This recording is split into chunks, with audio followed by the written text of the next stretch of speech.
तीनची कसोटी वापरणे.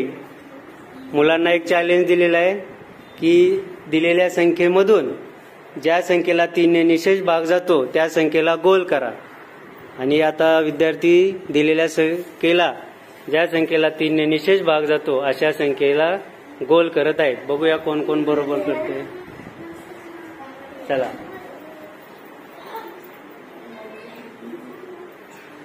विचार करत आहेत, डोकं लावत आहेत. यस, ज्याचं झालं त्यांनी सांगायचं मला. तुझं झालं? कोणकोणत्या संख्येला 3 ने भाग जातो सांग. नाव सांग. 48 हा 93 हा 75 हा 90 हा 504 हा 9900 हा बरोबर. 3015. कसं ओळखलं रे तू 3 न भाग जातो का नाही? हे दोघांची बेरीज करली, काय आली त्याची बेरीज? त्याची 12 आली. 12. 12ला मग 3 न भाग जातो का? हो. म्हणून